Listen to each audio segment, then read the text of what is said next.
기도하겠습니다. 아멘. 할렐루야. 오늘 창세기 26장 12절에서 26절 말씀을 가지고 우물을 판 이삭이라고 하는 제목의 말씀을 가지고 말씀을 전하겠습니다. 이제 하나님의 축복을 받아서 그의 아주 농사가 잘 되었습니다. 근데 블레셋 사람들이 시기해서 그 아버지 아브라함의 밭 우물을 메꾸어 버립니다.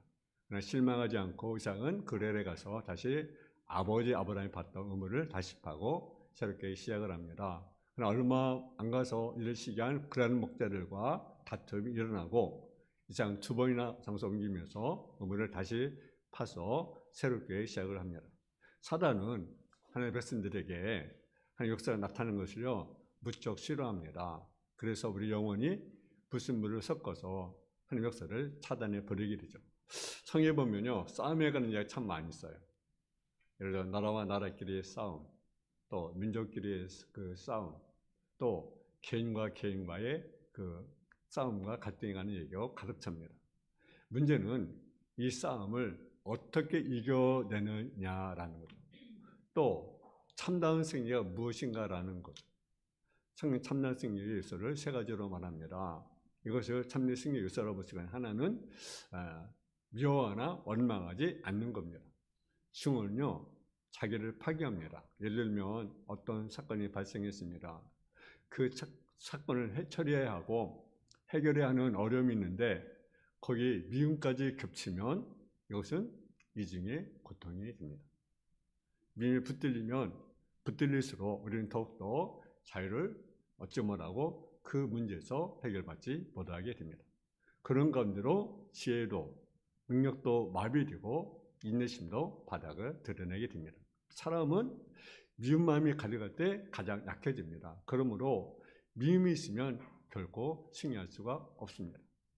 두 번째는요, 내 진실이 잃지 않는 거라는 거예요. 우리는 흔히 다른 사람을 공격하고 비방할 때 지금까지 내가 해왔던 진실을 포기하고 싶은 충동이 종종 생기게 됩니다. 당신이 나한테 그렇게 했는데 나라고 못할 것 같아? 이런 마음이 불끈불끈 솟는 것입니다.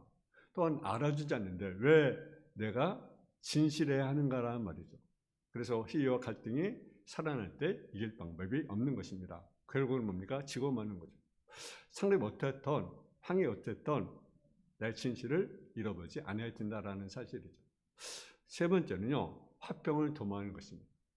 화평을 도모하는 것 중에 하나님 나라를 높이셔서 오히려 싸움을 건축해서 나와 하친하고자 하는 마음을 갖게 되고 결국은 원수와 하친을 하게 됩니다. 이것이 참된 승리라고 성경은 말씀하고 있습니다. 그러므로 전쟁보다 위대한 것은 외교입니다. 싸우지 않고 평화를 이룰 수 있기 때문입니다. 그러나 외교보다 더 위대한 것은요, 정령과 위험을 누리도록 뭘 입어야 됩니까? 하나님의 은혜를 힘입는 것입니다. 왜냐하면 그렇게 될 때 적도 우리와 하나 되고자 노력할 것입니다. 우리는요 하나님 앞에 모르는 사람에게 보고준하는 사실을 우리가 인식하고 믿어야 됩니다. 우리 모두는요 하나님께 분복을 받았습니다. 아멘. 사람 하나님께 분복을 받았어요. 그런데 복이 없는 사람은 없어요. 그러므로 내게 없는 것만 생각하고 원망 불평할 것이 아니라 참고 좀 더 베풀고 기쁘게 삶을 산다면 내게 주어진 삶은 확장되고 견고해집니다. 그래서 비록 다른 사람과 다른 모습을 살아간다 할지라도 나는 행복합니다. 모든 일을 할 수 있도록 하나님께서 은혜를 우리에게 허락해 주었습니다. 오늘 본문에 보면 이삭의 모습을 요약적으로 우리가 볼 수가 있습니다. 오늘 읽은 본문 아주 간단한 본문이라만 이삭의 인격, 이삭의 신앙, 이삭의 기질, 이삭의 삶의 스타일이 전부 나와 있습니다.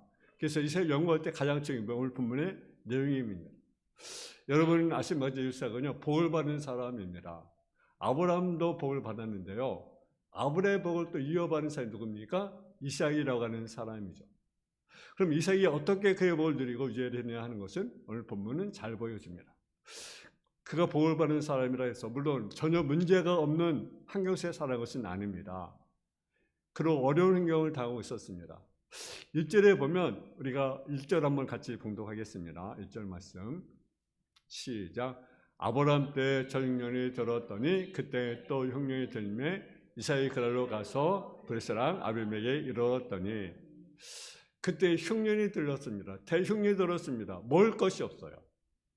여러분, 먹을 것이 없으면요, 우리가 뭡니까? 도둑질을 하잖아요. 그죠? 그러니까 먹을 것이 없으니까 어떻습니까? 만사 미끌고 양식의 풍족한 어디로 가게 됩니까? 애굽으로 가려고 합니다. 그래서 그럴 때를 통과하는 중에 누구를 만나게 됩니까? 하나님을 만나게 됩니다. 그 말씀 2절의 말씀입니다. 여호와께서 나타나 이르시되 애굽으로 내려가지 말고 내가 네게 지한 땅에 이제 와라.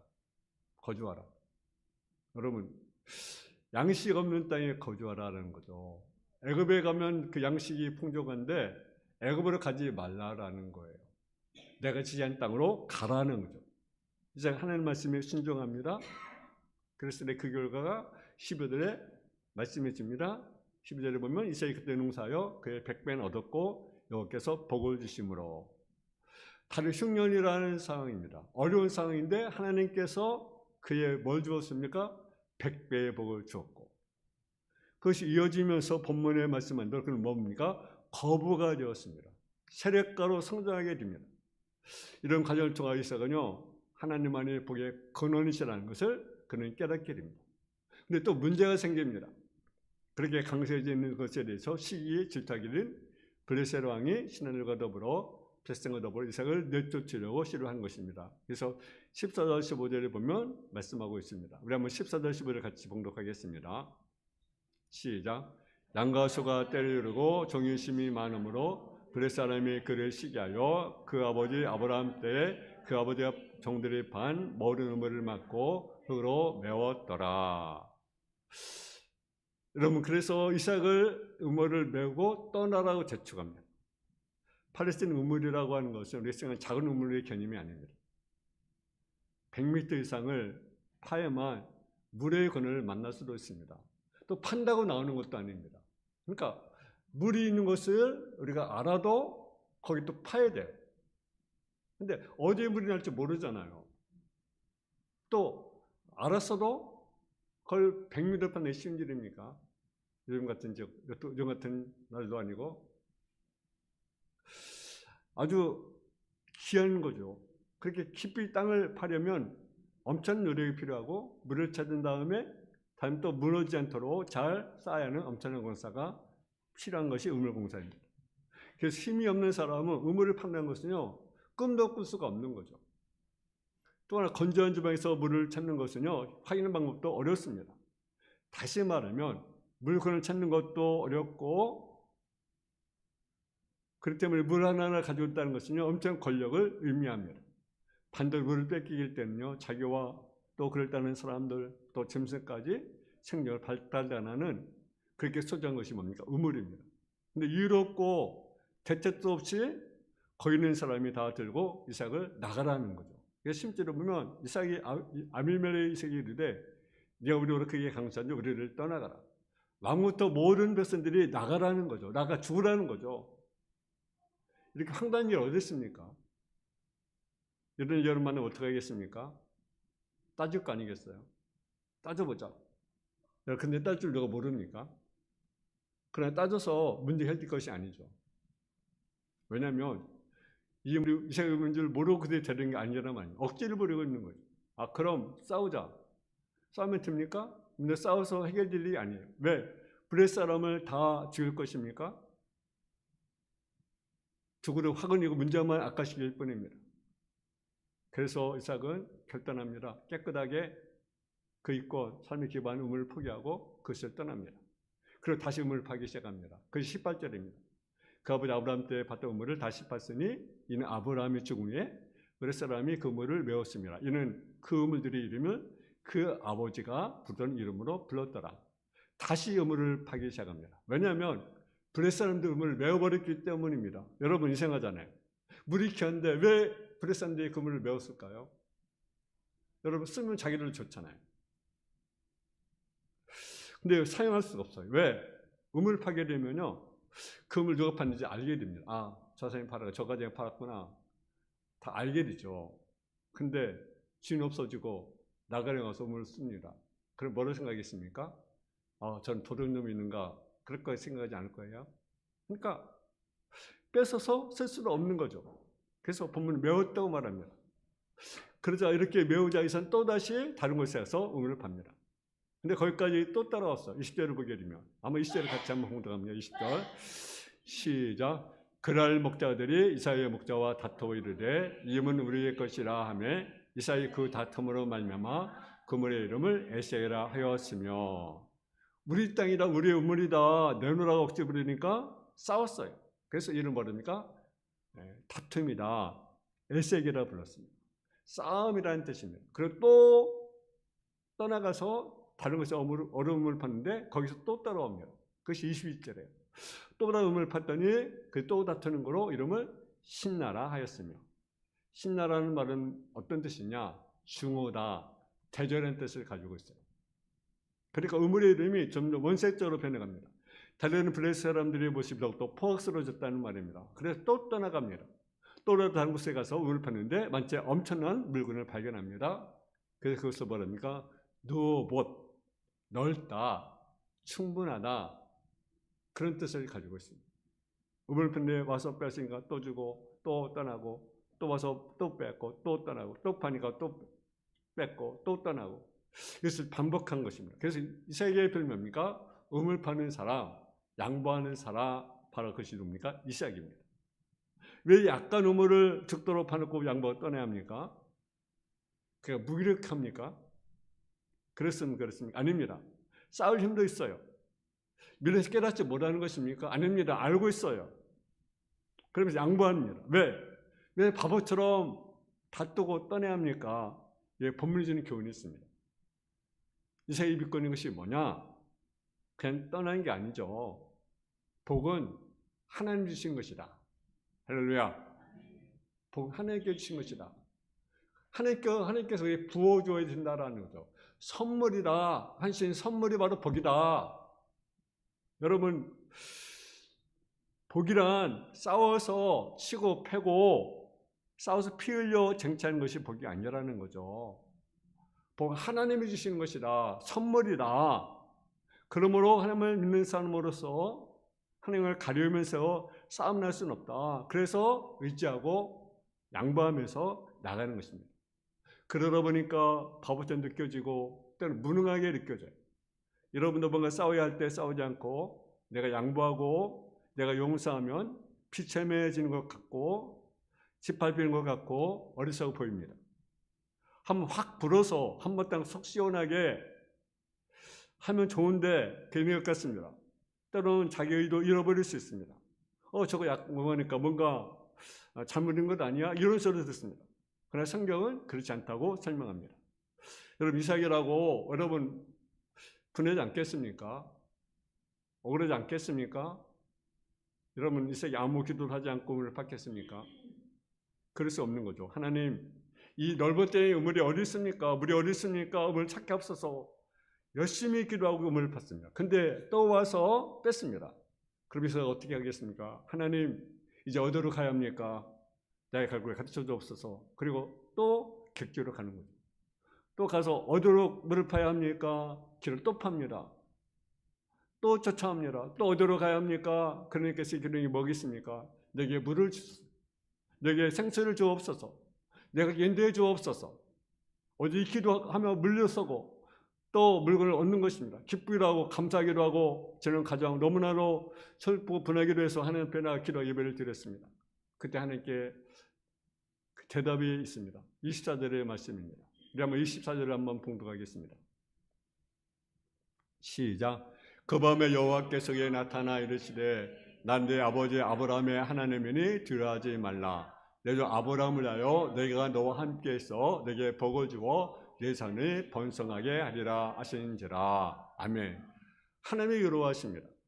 분노하거나 다투지 않고 하나님만 바라보고 우물 파기에 전념한 네가 아름답다. 그리고 칠거복은 뭐라는 것입니까? 칠거복은 우물이 아니라 우물만이 갖는 것이 아니라 칠거복이 뭐냐? 내가 너와 함께하는 것이다. 할렐루야. 가장 큰 복, 하나님이 나와 함께하는 것입니다. 이게 복이 인생 부신을 그렇습니다. 영락을 받고 이삭은 지금 어디에 있는지를 깨닫습니다. 밀려서 한 걸음씩 걸어오다 보니 어느새 브엘세바에 왔어요. 이 브엘세바는 이삭이 한평생 살아갈 삶의 터전입니다. 그리고 그것에 충만한 물을 하나님은 누봇을 들으면서 공급해 주셨습니다. 이제 생각해 보니 여기까지 오도록 이르신 분이 누굽니까? 하나님인 거죠. 하나님. 때로는 악도요 선용하여 오늘에 이르게 하셨구나라는 것을 이삭은 깨닫게 됩니다. 근데 더 기쁜 일이 일어납니다. 이삭이 떠났던 브레셀 왕 아비멜렉이 신하들과 백성과 이삭이 다가왔던 것입니다. 그래서 28절에 보면 28절 한번 더 봉독을 합니다. 시작. 그들이 이르되 여호와께서 너와 함께 계심을 분명히 보았으므로 우리 사이 곧 우리와 너의 사이에 맹세하여 너와 계획을 맺으라 말하였노라. 아멘. 하나님이 너와 함께하는 것을 보았다. 처음에 네가 양보하고 물러갈 때 서로 바본 줄 알았다. 근데 가는 것마다 물을 발견하고 파내며 또 쫓아가면 나가고 하는 가운데 마음이 감동이다. 그리고 저 사람 보통 사람이 아니구나. 저 사람 보통 사람이 아니구나. 저는 정말 하나님 함께하는 사람이구나. 우리가 함부로하면 안 되겠다. 그들의 마음이 이런 마음이 들게 된 거죠. 그래서 이삭을 두려워하는 거예요. 나라의 왕이, 권력자가 이삭에게 가져온 두려워하는 거예요. 그래서 평협대 맺자고 다가오는 거죠. 그래서 이삭은 블레셋 아비멜렉과 상호 불가침에 저약을 맺게 됩니다. 이런 건 하나님의 영광이 드러나고 원수가 자기 발로 찾아온 최고의 승리를 누리게 됩니다. 아주 어리석은 것 같은데, 아주 무능한 것 같은데 양보하고 물러서며 하나님을 바라보고 기도하며 나갔더니 가장 승리자가 되었다는 사실입니다. 잠언 7절에 보면 사람의 행위가 이걸 기쁘시게 하면 그 사람이 원수라도 더불어 화평하게 하느니라. 할렐루야. 우리는 때로 우리의 영향이 추스릴 때 분노합니다. 그리고 스스로 높여보려고 싸움을 걸기도 하고 내게 무시하고 짓밟힐 때 그를 통한 하나님의 인도하심을 생각지 않습니다. 이 사건 속에 일말의 진실이 있다는 걸 깨닫지 못하고 발끈하고 화를 내고 달려듭니다. 그리고 보복하려고 합니다. 세상을 바꿔보려고 합니다. 그러나 그런 순간 자신을 잃어버립니다. 세상을 고치게 하다가 자신도 못쓴 사람이 되고 마는 것입니다. 이런 일이 비일비재합니다. 여러분, 많은 그리스도인들이 깨끗한 신앙생활을 승리로 생각하지 않고 너무 약삭빠르게 작은 일에 계산이 많고 영약하고 오히려 하나님의 영을 가립니다. 우리나라 일각에서 이제 북한의 그 경제, 북한 정책 때문에 비판하는 경우가 있습니다. 왜 이렇게 자꾸 퍼주는가? 퍼져도 저를 변하지 않는데, 여러분 그런 생각 갖잖아요, 그죠? 저도 어떤 데 그런 생각하죠. 왜 갖다 줘도 달라진 것이 없어요. 왜 자꾸 퍼줄까? 여러분 어때요? 여러분 그런 생각 갖습니까? 안 갖습니까? 갖기로 하고 퍼져야 된다 생각하는 사람도 있지만, 근데요 중요한 것이 있습니다. 신학적으로 보면 이렇게 새겨야 됩니다. 남을 돕고 화평을 도모하는 것은요 결코 손해본 법이 없다라는 거죠. 왜? 제 누가 계십니까? 하나님이 계시기 때문입니다. 겉으로 볼 때는 어리석은 것 같습니다. 그러나 시작은 그렇게 해야 하는 것입니다. 오늘 본문에 분명한 원리를 말해야 됩니다. 이 사람 기도하면서 하나님을 바라보면서 뭐 했습니까? 양보했다고 말하죠. 양보. 이것입니다. 퍼주는 것이 잘못이 아니라 저자세 위가 문제가 아니라 문제는 기도 없이 치유라는 거죠. 그리스도인들이 나를 위해서 기도하자는 것이 문제입니다. 갖다 주는 것이 문제가 아니라는 말입니다. 하나님을 바라보지 않고 인간의 계획대로 치유하는 것이 문제라는 사실이죠. 언제나 기도와 함께 하나님을 바라보면서 베푸는 것은요 승리의 지름길을 성경을 말씀하고 있습니다. 우리 그리스도인들은 예민할 때 나를 위해서 기도에 좀 더 분발해야 된다라는 거죠. 정말 우리나라가 지금 어려움을 당하고 있습니다. 참 우리가 기도해야 됩니다. 요즘 교회를 보십시오. 이날 성도를 한번 보십시오. 우리 자신 한번 은혜의 생물이 막혀서 영적으로 목마른 상태예요. 질시가 처지에 놓여있는 영적으로 피폐한 교회성들이 얼마나 많은지 모릅니다. 저기에 놓여가지고 문화는 퇴폐해지고 교회는 성령이 잃어가고 있어요. 브레스란드에게 이삭이 일방적으로 당했듯이 세상사람이 교회를 일방적으로 매도하고 있어요. 교회가 잘못됐다. 교회가 그럴 수 있냐? 목회 기를 수 있느냐? 성도 그럴 수 있는가? 이럴 때 교회와 성도에 필요한 것이 무엇이라고 생각됩니까? 제도를 개혁하는 것입니까? 시스템을 변화하는 것입니까?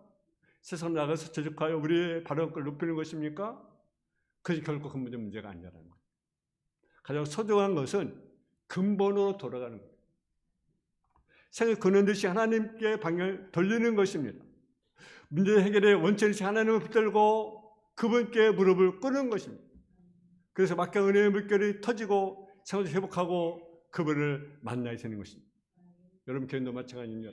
경제로 문제도 있고 인간관계에 얽혀있고 복당한 상을 쓰시면 그보다 더 우선적인 것은 생생한 근원이신 하나님을 만나는 것입니다.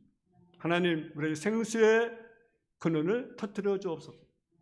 우리의 목만 영혼들이 하나님 은혜의 샘물로 목을 치게 하옵소서. 이제 가장 근본적 문제인 것입니다. 여러분 우리가 살면서 어려움을 당할 때가 많이 있어요. 그런 분들은 이삭처럼 지금 저만큼 홀려 몰린 것 같기도 하고 할 것입니다. 그러나 이삭은 하나님을 바라보면서 생을 거느리신 하나님께 자기의 나갈 길, 물을 주시기를 기도하면서 나갔습니다. 여러분 고갈 상태에 있습니다만 이삭처럼 하나님 믿고 의지하여 나갈 때 여러분에게는 노봇의 생수가 터지게 될 것입니다. 여러분과 주님의 교회에 축복이 샘, 은혜의 샘물이 펑펑 솟아나기를 주님의 이름으로 축원을 드립니다. 사랑의 아버지 하나님, 은혜와 사랑을 감사함을 드립니다.